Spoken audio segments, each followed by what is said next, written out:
Hola de nuevo, soy la doctora Lucía Valenzuela y durante esta clase aprenderás los distintos diseños de investigación que puedes utilizar para investigar una determinada enfermedad en una población específica.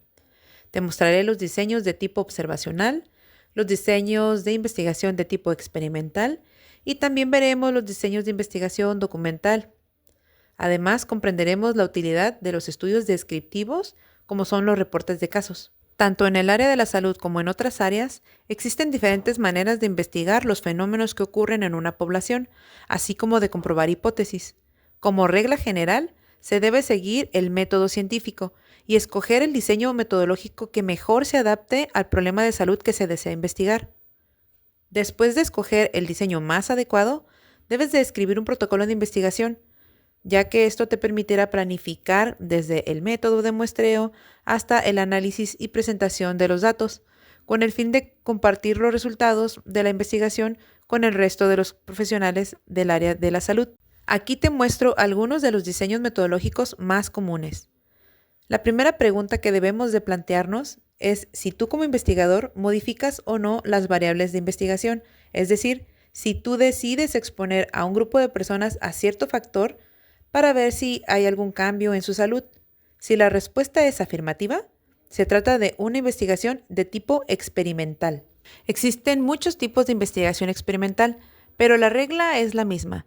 El investigador modifica las variables.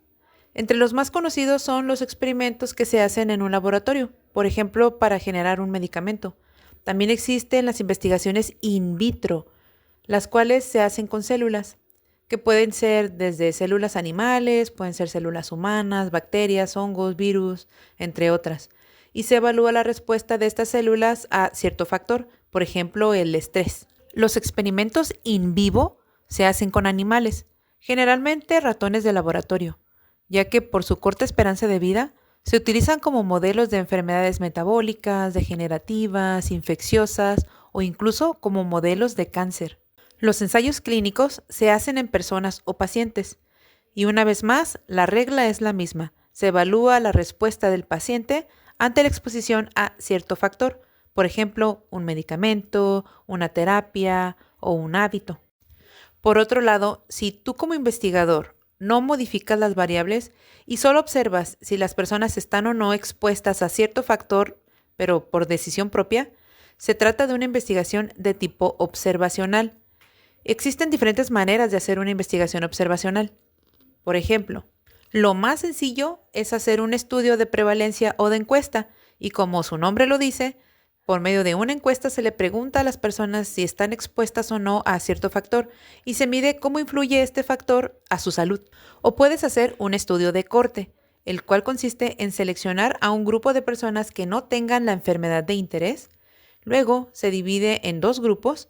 Uno sería el grupo de las personas que sí están expuestas al factor de riesgo y el otro grupo sería el de las personas que no están expuestas a ese factor de riesgo, para observar después de varios meses o incluso años en cuál de los dos grupos aparecieron más casos de enfermedad. Por último, los estudios de casos y controles se utilizan para estudiar brotes de enfermedades, ya que primero se identifica a un grupo de personas que se hayan enfermado de X enfermedad en un periodo determinado de tiempo y luego se investiga, ya sea preguntándoles o haciendo estudios de laboratorio, si estuvieron o no expuestos a un factor de riesgo en común, es decir, algo que los haya enfermado a todos. Todos los estudios observacionales que acabo de mencionar también se les conoce como estudios epidemiológicos y son analíticos, porque llevan un grupo control que sirve para comparar los resultados entre el grupo de personas expuestas y no expuestas.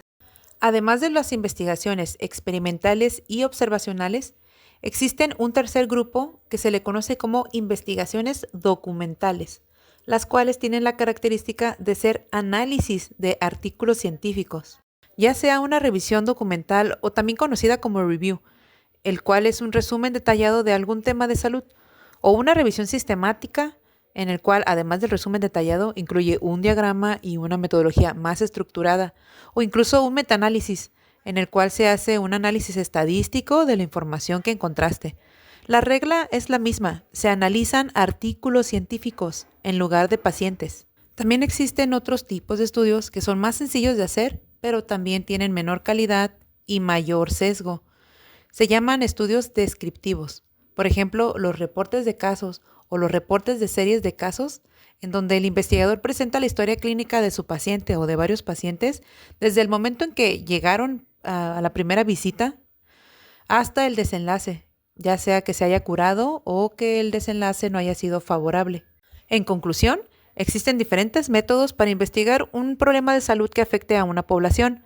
La elección del método adecuado depende de varios factores. Por ejemplo, si las personas están libres de la enfermedad o si ya viven expuestas al factor de riesgo o si ya se enfermaron. Incluso cuestiones éticas, por ejemplo, cuando se va a hacer una investigación experimental, ya sea con animales o con personas, los protocolos tienen que pasar a revisión a un comité de ética o a un comité de bioética. También es importante el tipo de problema de salud que se quiere investigar o el nivel de conocimiento que se tenga sobre él, ya que para entender una enfermedad en su totalidad es necesario utilizar diversos diseños de investigación y mantener esta información actualizada. Te invito a conocer más sobre el tema en las referencias que te pongo a continuación. Gracias.